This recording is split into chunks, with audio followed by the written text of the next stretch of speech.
क्या आपकी take home salary कम होने वाली है? दरअसल जो नए लेबर लॉज नोटिफाई हुए हैं उसके तहत अब आपके टोटल सीटीसी का 40% नहीं बल्कि 50% कम से कम बेसिक होना चाहिए। अब होगा ये कि जो कटौतियां या जो डिडक्शन जैसे कि पीएफ, ग्रेचुइटी की आपकी 40% सैलरी पे होती थी, अब 50% सैलरी पर होगी। उससे क्या होगा? उससे होगा ये कि हर महीने जो आपके हाथ में पैसा आता है ना, वो थोड़ा सा कम आएगा। अब आप हो सकते हैं निराश कि हर महीने तो आपके हाथ में कम पैसा आ सकता है, लेकिन ये भी तो सोचिए कि लॉन्ग टर्म में आपका जो पीएफ खाता है उसमें ज्यादा पैसा ऐड होगा।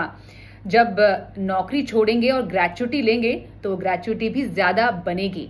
लेकिन अब इसमें आप कुछ चीजें कर सकते हैं। अब जैसे अगर आपका जो टोटल सीटीसी कंपोनेंट है, आपकी जो कंपनी है या जब आप सैलरी नेगोशिएट करते हैं उसको अगर ज्यादा रखती है आने वाले टाइम में, तो हो सकता है थोड़ा बहुत आपको इसमें फायदा हो और ज्यादा आपके जो बेसिक पे है या 50% जो कटौती होगी इसमें ज्यादा फर्क ना पड़े।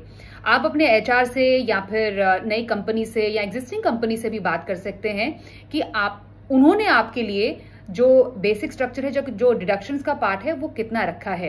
तो इससे थोड़ा सा क्लैरिटी आपको आ जाएगी कि आपको वाकई जो टेक होम सैलरी है वो कितनी मिलेगी। बेसिकली कंपनीज भी चाहती है कि जो एम्प्लॉयज हैं उनका कम से कम परसेंटेज पर पीएफ या फिर ग्रेचुइटी कटे, जिससे कि टेक होम सैलरी ज्यादा मिले। लेकिन सरकार चाहती है कि आपके पीएफ खाते या ग्रेचुइटी में ज्यादा पैसे जुड़े।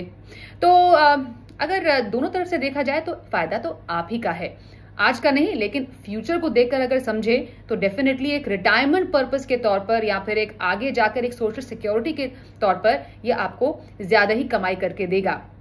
बस थोड़ा बहुत आपको क्लैरिटी रखने की जरूरत है कि आपके लिए ये कितना फायदेमंद है। होपफुली काफी चीजें आपके सामने क्लियर हुई होगी इस नए लेबर लॉ में आपके टेक होम सैलरी को लेकर। Thank you so much for watching this video.